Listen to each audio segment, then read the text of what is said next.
Hello, अस्सलाम वालेकुम और खुशामदीद सब कॉन्टिनेंट क्लब पॉडकास्ट में आप सभी का फिर से स्वागत करते हैं। मैं हूं शकीब, आपका होस्ट, और आज हम जुड़े हैं अपने दूसरे एपिसोड में बात करने के लिए एक अहम मौजू पर। वो मौजू है इंडिया के बारे में। इंडिया, खास करके 2024 जो कि अपकमिंग इंडियन इलेक्शन है, और उसके बाद इंडिया के हालात कैसे देखने को मिलते हैं। क्या सेक्युलर डेमोक्रेसी इंडिया में बनी रहेगी या फिर कंट्रोवर्शियल हिंदू राष्ट्र की तरफ जो है ये देश जा रहा है। मेरे साथ इस टॉपिक पर मजीद चर्चा करने के लिए जुड़े हैं पिछले बार की तरह अली शबीर साहब, हमारे सब कॉन्टिनेंट क्लब के फाउंडर, और उनके अलावा हमारे साथ इस टॉपिक पे बात करने के लिए इस एपिसोड के लिए जुड़े हैं एक खास मेहमान, सुमैया जुनैद। सुमैया, आपका स्वागत है। सुमैया हैदराबाद बेस्ड जर्नलिस्ट हैं और पिछले 4 सालों से ग्राउंड रिपोर्टिंग और न्यूज प्रेजेंटेशन में काफी एक्टिवली इन्वॉल्व है। तो सुमैया, आज हमें आप इंसाइट्स देंगी इंडिया के मुस्तकबिल के बारे में। तो अली भाई और सुमैया, शुक्रिया कि आप हमारे पॉडकास्ट में शामिल हुए। कैसे हैं आप लोग और क्या ख्याल है हमारे आज के टॉपिक के बारे में? Being a gentleman ladies first. तो शाकिब साहब ये आप हमारी छोटी बहन से पूछें कि क्या वो करना चाह रही हैं आज। इसका क्या जवाब देंगी, क्या इनटेक है? वेलकम आपको भी इस क्लब में। काफ़ी इंटरेस्टिंग और काफ़ी ब्रॉड टॉपिक है ये। इंशाल्लाह देखेंगे हम इसे कितना कवर कर सकते हैं, क्या हर कोई क्या इंसाइट इस पे लाता है। तो आइए चलते हैं हमारे पहला सवाल जो बहुत ज़रूरी है मेरे ख्याल से इस टॉपिक को लेके, और डायरेक्ट सवाल जो है सुमैया आपसे, कि 2024 के बाद इंडियन पॉलिटिकल लैंडस्केप में आप कैसी तब्दीलियां अब एक्सपेक्ट करती हैं? क्योंकि आप एक जर्नलिस्ट हैं, आप रोज बरोज जो है न्यूज़ आते देख रही हैं, किस तरह के हालात किस तरफ लेके जा रहे हैं पॉलिटिकल लैंडस्केप में, क्या जो है फिगर आउट करने को देखना पड़ रहा है जर्नलिस्ट को भी। तो उस हिसाब से क्या आपको लगता है कि जो है एक जो हिंदू राष्ट्र का जो है तस्वुर जो है वो सच में यहाँ आने वाला है? क्या कहना चाहेंगे इसके बारे में? It's not that all of a sudden that there will be a pedestal जहाँ पर है ना बोलेंगे कि चलो आज से हिंदू राष्ट्र है। दिस आइडिया इसे है ना पिछले 10 साल से पुश किया जा रहा है, right from where the NDA Modi government has come into the power. So I think with every passing day, with every passing event, I see that that agenda is being pushed. So nothing under the blanket. It is very evident since the campaigning of 2014 elections that the main agenda of the Modi government has been about Hindu Rashtra, and that is और ये काफी appealing है masses के लिए, for someone who follows Hinduism. Not everyone, but by and large, people get appeal to religion. For in a country like India, religion plays a very important role. So yeah, the politics around this काफी ज्यादा है इस बारे में, and I don't see कि कुछ ज्यादा बड़ा मतलब अचानक से ये नहीं हुआ कि नाउ इंडिया इज नाउ अ हिंदू राष्ट्र, ऐसा कोई अनाउंसमेंट या ऐसा कोई एविडेंटली वो चीज नहीं होगी। बट हालांकि से गवर्नमेंट और the people who has the notion and the idea of seeing this country, the largest democratic country, as more they can endorse it more, and जी जी। that's how I see post it. I see it escalating more, and with every passing day we listen to such instances, we listen to such events जहाँ ये सब चीजें हो रही है। बहुत-बहुत शुक्रिया ये जो है कॉन्टेक्स्ट देने के लिए। जी, अली भाई, आप कुछ कहना चाहेंगे इस बारे में? जी, मैं फ़ौरी तौर पे सुमैया के साथ मुझे काफ़ी रीबट करने का दिल कर रहा था। मैं इनकी बात सुनी है पूरी। देखिए सुमैया, मैंने आपकी बातों में महसूस किया है, अगर आप अ अ, इतने कंफर्टेबल और इतने प्रेजेंटेबल तरीके से अपने रिलीजन को पेश करती हैं, पेश करना चाहती हैं, जो कि प्योरली आपका वेरी वेरी पर्सनल हो या नॉट भी पर्सनल ना भी हो, क्या ये फीलिंग मेरी हिंदू बहन भाई जो हैं, मेरी हिंदू बहनें हैं या भाई जो हैं, उनका दिल नहीं करता?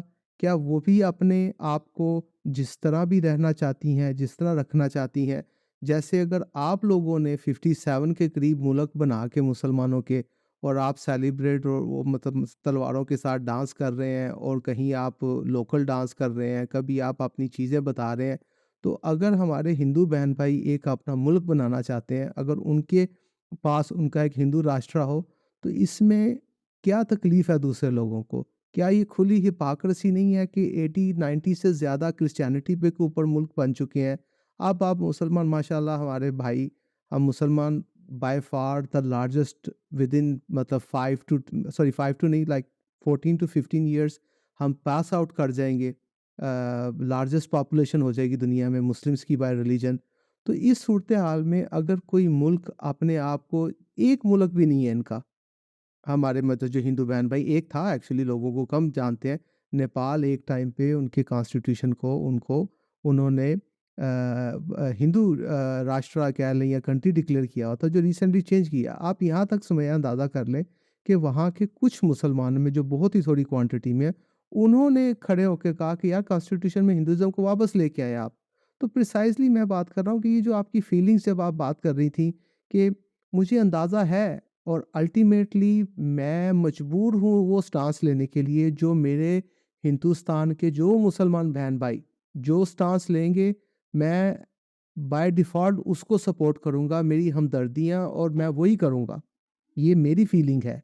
लेकिन जब हम एकेडमिकली या इंटेलेक्चुअली एक दूसरे से बात करना चाह रहे हैं, प्रॉब्लम्स को सॉल्व करना चाह रहे हैं, ना तो मैं हिंदुओं का रिप्रेजेंटेटिव हूँ, ना मुझे उनकी फीलिंग्स का पता है और बाय फार जो आप मतलब जानते हैं वहाँ की लोकेलिटी को, वहाँ के लोगों को, वो मैं कभी भी जान नहीं सकूँगा। बल्कि मैं जान ही नहीं सकता, मेरी सुबह होती है, तो वो होती है इकबाल चाचा के साथ, चाचा इकबाल, चाचा नासिर के साथ मोहम्मद के साथ। मैंने कभी हिंदू ही नहीं इतने देखे, ठीक है? तो मैं कैसे इस पोज़ीशन में हूँ? नहीं, मैं आप लोगों से ही डेटा ले रहा हूँ, लेकिन मेरा आपको क्वेश्चन है, मेरा सारा इंडिया के मुसलमान बहन-भाइयों को क्वेश्चन है कि यार क्या मसला है इसमें? आप मतलब आपकी टोन से मुझे अंदाज़ा हो रहा था कि it was like a kinda uncomfortable situation, like a situation which you really don't want कि इंडिया को हिंदू राष्ट्र होना चाहिए। मुझे इसमें मज़ा नहीं आ रहा। नहीं देखिए कोई ये मज़ा लेने वाली बात है नहीं। तो एक बात ये है कि पाकिस्तान बना था ला इलाहा इल्लल्लाह मुहम्मदुर रसूलुल्लाह आपके आयन में ये चीज़ है, आपके पार्लियामेंट में ये चीज़ है, मतलब आपका नोशन ऑफ नेशन रिलीजन पे था। हमारा हमारा जो India, to the best of my knowledge we didn't become India for Hindus. Okay, हमारे कॉन्स्टिट्यूशन में सेक्युलरिज्म है। सो उस अगर हम अपने constitution, if we go by the book of law and the constitution, this country belongs to everyone, be it Hindus, Muslims, and other all religions, Christians. We are feeling some sort of, we are made to feel that you don't belong here. It is easy for someone to tell that you go to so and so country. तो ये चीज़ें आज से हम 10-15 साल पहले ऐसी चीज़ें नहीं सुन सकते थे, अब नहीं सुनने में आती थी, अब वो कुछ ज़्यादा हो रही है। क्यों हो रही है? क्योंकि ऐसी पॉलिसी मेकर्स जो हमारे हैं, वो ऐसी पॉलिसीज़ ला रहे हैं, ऐसा डिवाइड, एक रिलीजियस डिवाइड बन रहा है, which is not good for our country.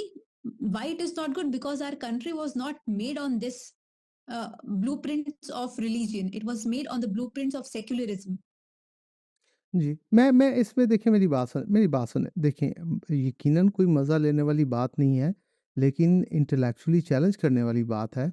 मैं प्रॉब्लम तो रख रहा हूँ आपको कि आपके सामने ये जितनी भी आपने बात की सुमैया, ये बात कैसे आपने बात कर दी? आपको मैंने मिसाल दी, आप क्यों कॉन्स्टिट्यूशन के पीछे छुपना चाह रही हैं? कॉन्स्टिट्यूशन की आपके लिए बड़ी अहमियत होगी, आपका कंट्री कॉन्स्टिट्यूशन पे बना है, आई रिस्पेक्ट दैट।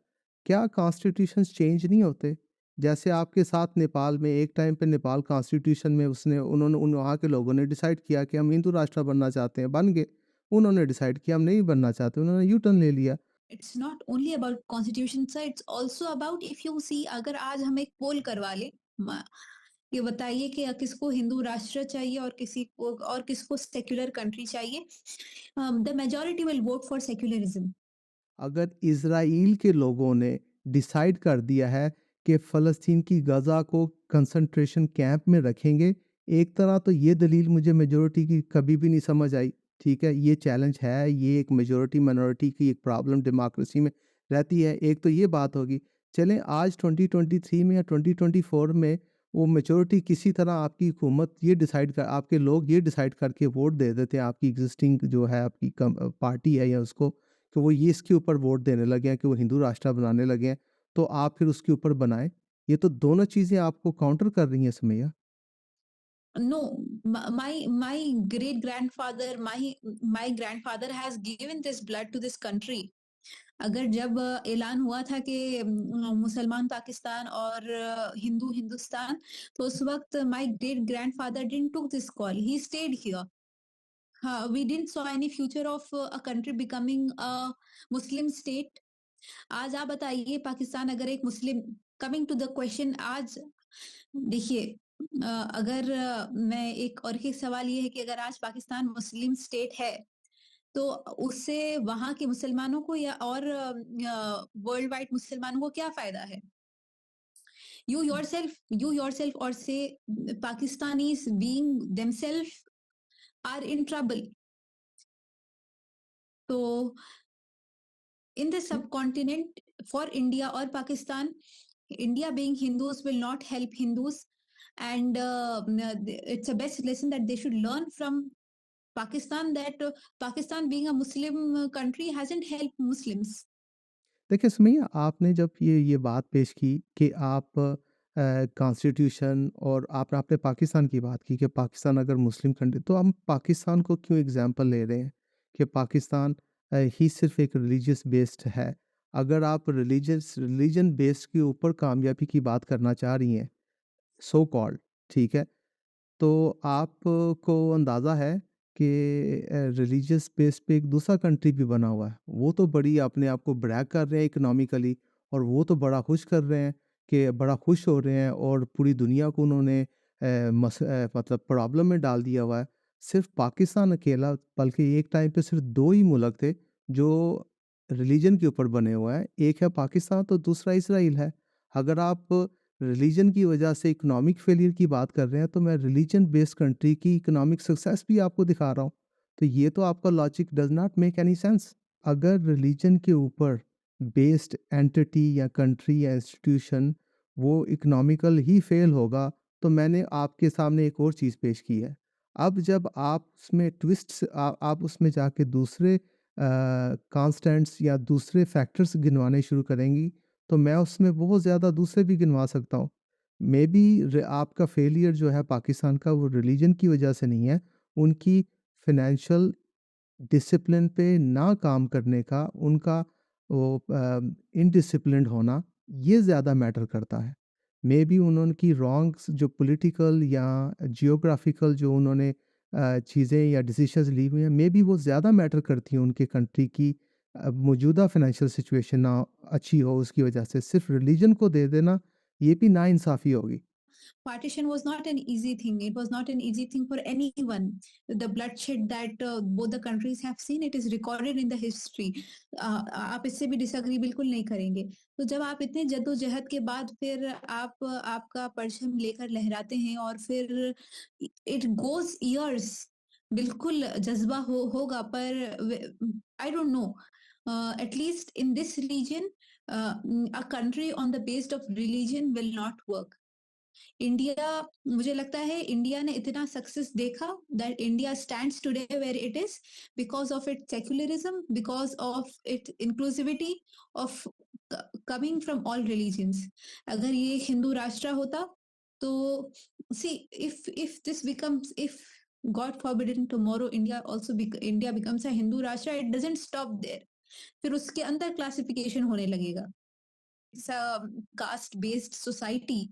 फिर उसके अंदर मतलब the operation will never end anywhere.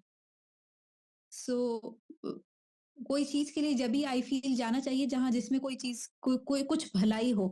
60-40 का मार्जिन रख लीजिए, अगर कोई चीज में 60% अच्छा है, 40% बुरा हो, तो फिर भी इंसान को जाना चाहिए। जहां 90 और 10 का मार्जिन हो, जहां 10% भलाई हो और 90% का नुकसान हो, तो दैट्स मतलब वो घाटे का सौदा है। जी।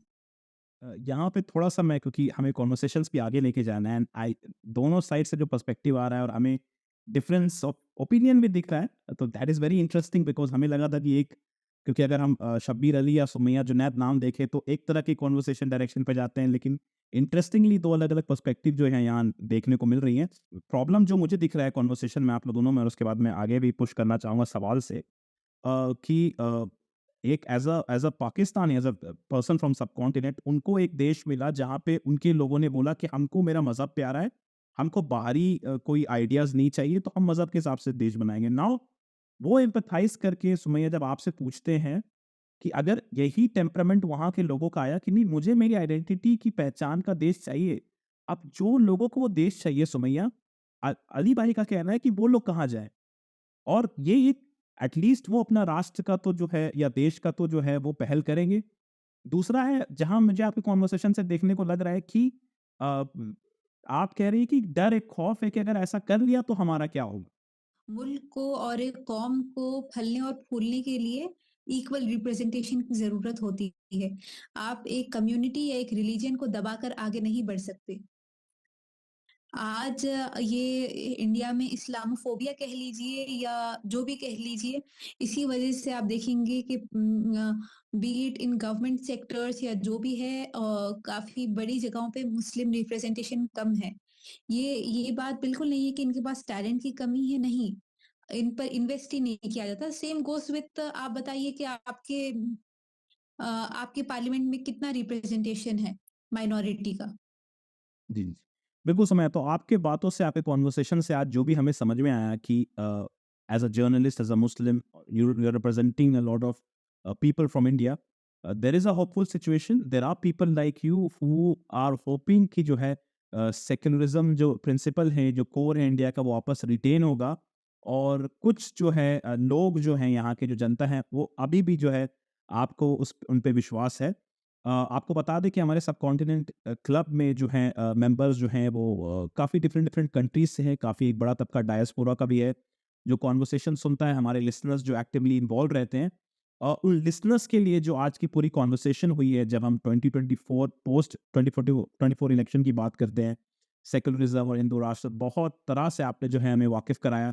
आपने एक जो काउंटर नैरेटिव था व्हेन इट कम्स टू कि इंडिया क्यों नहीं हिंदू राष्ट्र हो सकता, या सेकुलरिज्म का प्रिंसिपल्स कहाँ से आता है, और बहुत सारी स्टेटमेंट्स जैसे आपने बताया कि सेकंड लार्जेस्ट मेजॉरिटी है तो अपना, और यहीं के लोग हैं शायद, तो ये भी बात आपने रखी है।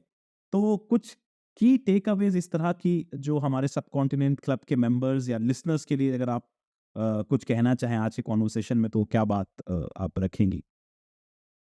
See, बात ये है कि काफी the main topic of the discussion was that what will मतलब will the idea of Hindu rashtra will become reality post 2024 general elections. To that, I'll take one side, that is no. I'm optimistic about the people of the country and some of the leaders of this country, and I hope that this whatever has happened in the last 10 years doesn't translate into vote, and again people, such people who have given the winds of this Hindu Rashtra doesn't come into power. Whatever the hate that people are spreading, let's give an answer with love. Let's bring all the communities together, and let's live in peace and harmony. And I can't be a better Muslim when I don't keep my Hindu brothers and sisters safe. And that's my idea of religion. That's what my religion teaches me. And I'm happy to be an Indian. And yes, that's a message that I would like to give to the subcontinent listeners. शुक्रिया अपने अजीज़ हम वतनों के साथ इस important मवाद पे जो है हमने गुफ्तगू जो की है। तो आप लोग सबको, जो हमारे लिसनर्स हैं, उनसे गुजारिश है कि वो भी हमें अपनी राय और सोच से नवाजें। तो अंटिल नेक्स्ट टाइम, मैं हूँ शकीब सबकॉन्टिनेंट क्लब के साथ। खुदा हाफिज़ और अपना ख्याल रखें। Bye bye.